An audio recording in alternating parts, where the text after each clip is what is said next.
दोस्तों नमस्कार। जिस तरीके से ईडी या सरकारी जांच एजेंसियां काम कर रही हैं और लगातार देशवासी या विपक्ष उनको लगातार उनके खुलासे कर रहा है कि ये सरकारी जांच एजेंसियां किसी दबाव में काम कर रही हैं या इनको कोई हथियार के रूप में इस्तेमाल करके काम करवा रहा है, उस चीज को ध्यान में रखते हुए लगातार लोग सरकारी जांच एजेंसियों पर से भरोसा उनका उठता जा रहा दोस्तों। और इसी बीच सुप्रीम कोर्ट से एक बड़ी खबर आई है। ईडी को लेकर नसीहत दी गई है सुप्रीम कोर्ट के द्वारा, और किस तरीके से क्या कहा गया है। सीधे तौर पर जो गिरफ्तारियां करती है ईडी, आपने मामला देखा होगा, ज्यादा पीछे नहीं जाते हैं। अभी आम आदमी पार्टी के नेताओं को झारखंड में हेमंत सोरेन को गिरफ्तार किया गया है। उसके ऊपर मामला सुप्रीम कोर्ट में भी पहुंचा, राउज एवेन्यू कोर्ट में भी पहुंचा और यहां तक कि जो दिल्ली हाई कोर्ट है उसमें भी पहुंचा, जमानत के लिए भी पहुंचा, उनकी कस्टडी के लिए भी पहुंचा। और आज जो खबर निकल कर आई है उसमें सीधे तौर पर सुप्रीम कोर्ट में ने साफ सीधे शब्दों में ईडी को समझा दिया है। क्या कहा गया है दोस्तों, देखिए स्क्रीन पर। दरअसल सुप्रीम कोर्ट ने मनी लॉन्ड्रिंग मामले में पूर्व आरोप पत्र दाखिल कर आरोपियों से जमानत पाने का अधिकार छीनने की जांच एजेंसी ईडी की कोशिश की निंदा की है।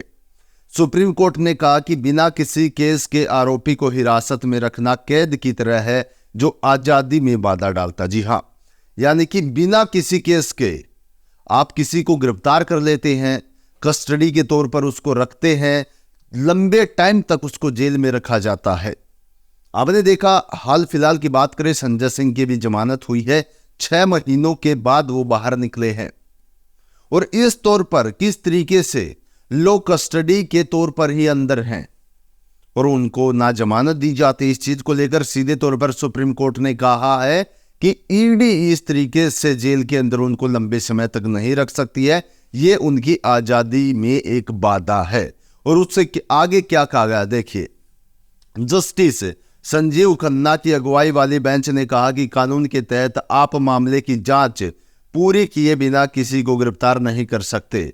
हमें इस मुद्दे को सुलझाना होगा। कोर्ट ने ईडी को भी नोटिस जारी किया। इसमें यह भी कहा गया कि अगर मनी लॉन्ड्रिंग मामले की सुनवाई में देरी होती है तो जमानत देने पर कोई रोक नहीं है।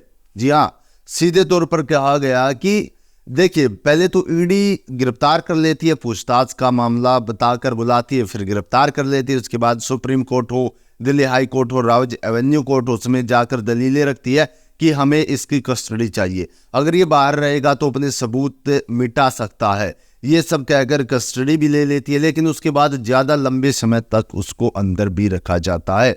तो सीधे तौर पर सुप्रीम कोर्ट ने कहा है कि उन पर जमानत उनको मिलेगी, उनकी जमानत पर रोक नहीं लग सकती है। जी हां, और उससे आगे देखिए, जस्टिस खन्ना ने कहा कि जमानत का अधिकार अनुच्छेद 21 के तहत दिया गया है और मनी लॉन्ड्रिंग एक्ट की धारा 45 द्वारा इस अधिकार को छीना नहीं जा सकता। मनी सिसोदिया मामले में कहा गया कि आरोपी को मुकदमे में देरी के आधार पर जमानत याचिका दाखिल करने की आजादी है।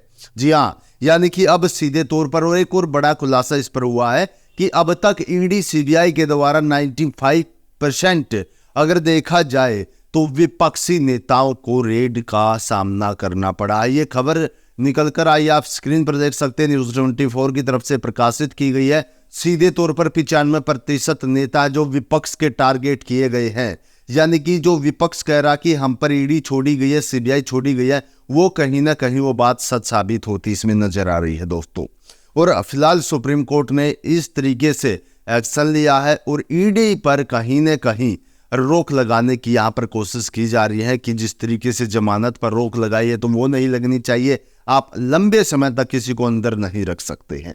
आपकी इसके बारे में राय क्या, कमेंट बॉक्स में हमें जरूर बताइएगा। हम आपके साथ जुड़ते रहेंगे इसी तरीके की बड़ी खबरों के साथ। सभी को नमस्कार।